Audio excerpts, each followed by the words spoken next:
Now, what is a positive expectancy? You hear this a lot, people talk about that a strategy must have a positive expectancy. Now, obviously, we all expect profits when we trade, but a lot of people, or a lot of traders for that matter, would say, after 3 days in the market, no, I haven't made money, or after a week, I haven't made money, I'm going to stop this. And then you hear people that's gone for 5 years and say, but I've made money. But if you follow the systems, you find that for a month or 2 or 3 or a week or 2 or a few days, it's just losing money. And now you sit there, but how do I interpret results? It's easy to sit there, show you over the last week or 2 or a month, oh, look how much money I've made. Because you've got a couple of luck shots or a few lucky trades that you've done. And now it looks like you make a lot of money. And then people convert that into a year or 2 years and 5 years and say, yo, if I could make $1,000 in February, for argument's sake, that means I can make $12,000 a year, and then they make stupid decisions. So I would like to get the right mindset by explaining with a simple analogy, a simple example, what is a positive expectancy. Now, trading, as I've already said to you, is not something that you start with $100 and you make $300 in a week or 2 or 3 or every month or 2 or 3. Trading is a slow growing thing. Anybody that tells you differently, yeah, you might be a scalper, very advanced scalper, and if you really know what you're doing on scalping, you can make a lot of money. But 99.9% of people that scalps fail, and they lose all their money and more. The example I always use is like flipping a coin. Let's take this coin. If I take this, this is a 5 rand coin here in South Africa. If I take the coin, there's 2 sides to it. There's a heads and a tails. And if I take the coin and I flip the coin, oops, there it falls almost, and I flip the coin and I say, okay, heads. And I go, all right, there's it again, tails, and so forth. This coin should, in general, if I look at 1,000 trades, and that's what you should look at, is 1,000 trades and more. Now, that'll take you most likely a couple of years unless you're trading really intraday. But 1,000 trades, 1,000 flips of the coin. If I flip that coin 1,000 times, in general, how many heads and tails we should get? Now, I understand you must take this into infinity, and the closer you move to infinity, if it's possible, it will then get closer to a 50-50. So I know in 1,000 flips, you might not get exactly 500. 500, it might be 495 and 505. But the point is, as you approach infinity, you'll get closer and closer and closer to a 50%, 50%. That's the law of averages, and that's what luck is based on. It's a flip of a coin. Now, let's play a game. Let's play a game, and I want you to focus and answer yourself watching this video. If I would say to you, I'm going to flip this coin. I'm going to take this coin again. I'm going to flip this coin, a normal 5 rand coin in South Africa, and I'm going to say, all right, every time the coin falls on heads, you must give me 10 rand. And every time the coin falls on tails, I must give you 20 rand. Now, I'm working in rand, you can just put your currency in it. It's just an example. Would you like to play that game with me? Think about it. Every time it falls on heads, you must give me 10 rand. Every time it falls on tails, I will give you 20 rand. Would you like to play that game? Of course, yes. One of my clients said to me one day, well, Johan, of course, yes. How much money do you have? So the next question is, how long do you want to play that game with me? Just 10 flips? Just 20 flips? 100? And that's where the client asked me, how much money you've got, Johan? So he grasped that principle. The longer I keep going, the more money I will make. So if I would, for argument's sake, flip it 1,000 times, and for 500 times of that it falls on heads, meaning you must give me 10 rand. If it falls the other 500 times on tails, meaning I must give you 20 rand. That is like printing money. Now that is what we call a positive expectancy. Now I can promise you that if I flip this coin and I flip it once and it falls on heads and you must give me 10 rand, you're going to be fine with that. Agree? Then I flip it again and it falls on heads again. You're going to give me 10 rand because you're fine with it. After number 5 in a row falls on heads and you must give me 10 rand, you're going to start frowning at this whole idea. And let's say we go on and it flips the 10th time on heads and you must cough up another 10 rand. You're going to start to distrust the coin. You're going to say, Johan, can I get that coin? You're going to look at this coin and say, yo, is it maybe unbalanced? What's wrong with this coin? And you're going to start to distrust the system.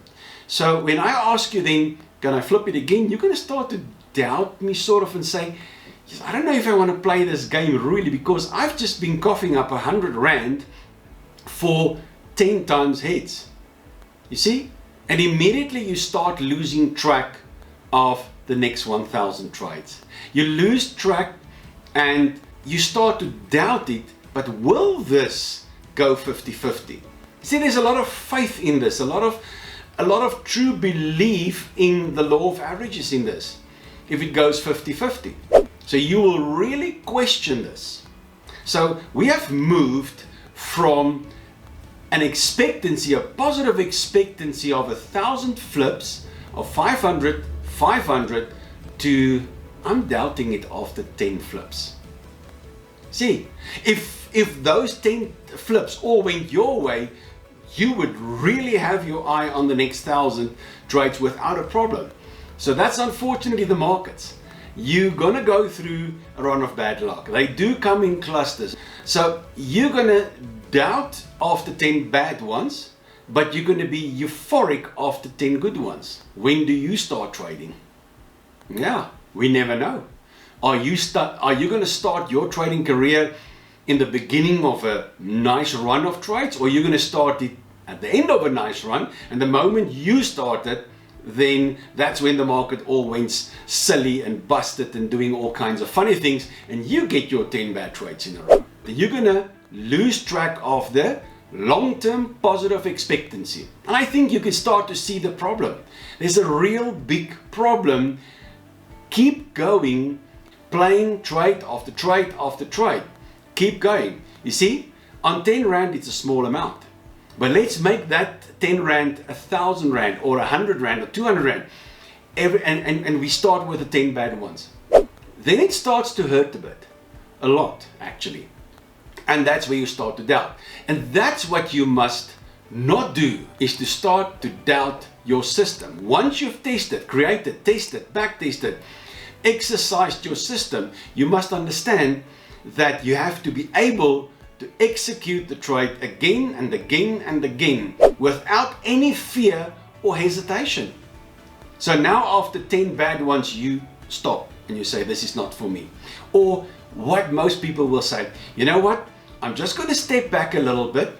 I'm not going to take the next 2 or 3 or 5 trades. I just want to see that the market returns back to normal. Now what's normal? You know, the market is always normal. It's people that changes. It goes through phases, and you need to understand the phases of the market. And that's just when you decide the next 5 flips or the next 2 or 3 flips. You say, Johan, I'm rather not gonna. You can flip it, but I'm not going to participate. And I can promise you, the moment you start the 11th flip, I should have given you 20 rand. You're going to go, oh man, what have I done now? But okay, let's see. Another flip. And another one that I must give you 20 rand in. And then you're going to go for the 3, 4 or 5. You say, oh, now you were down 100 rand. After 5 flips going your way, tails, you should have got your 100 rand back and you were sitting on the sideline. Because you lost focus of what does it truly mean to have a positive expectancy. So that's why positive expectancy is a healthy mindset you have to hold, and you must sit with that mindset in good times and in bad times. All right, so let's take the $1,000 now, or 1,000 rand. Let's stick to rand, and I'm going to reduce it just to 10 trades, just to make the maths easy. Remember, now I'm not a mathematical whiz. So if I can say, for argument's sake, all right, we're going to do 10 flips, and every time it's heads, you give me 10. Every time it's tails, I'll give you 20. So we're going to do 10 flips, and we believe that we will have 5 heads, 5 tails. Just think of it. We will have 5 tails, which I must give you 20. And that means you've made 100 Rand. But there's 5 heads, which you must give me 10 Rand. That's a sum of 50. So you received 100, but you've given me 50. That means you've made a net profit of 50 Rand or $50, whatever currency you are working in. You see the power of this? Now I just reduced it down to 10 trades. Just do the same sum with 1,000 trades. If you look at 500 winners of 20 Rand each, and you look at 500 losers of 10 Rand each, just think what would be the answer on that. So that's what you must remind yourself of day after day after day. This is part of your trading journey. That's why we said, when you do money management, when you do your strategy, your method, when you plan your method, you must have a strategy that have a positive expectancy. You cannot just test the strategy or trade it for 10 or 20 trades and then decide if you've got a positive expectancy. You need to test it for 1,000 trades to know that over the long term it will result in a positive outcome for you. That is what a true positive expectancy is. Not just a couple of trades. Yes, I've used the 10 Rand example or the 10 trade example, but you should think the next 1,000 trades, and you must remind yourself every single day, every single trade, you must remind yourself to think next 1,000 trades. Otherwise, you're going to stop, you're going to fade, you're going to miss trades, you're not going to trust the positive expectancy that you believe that your system will have.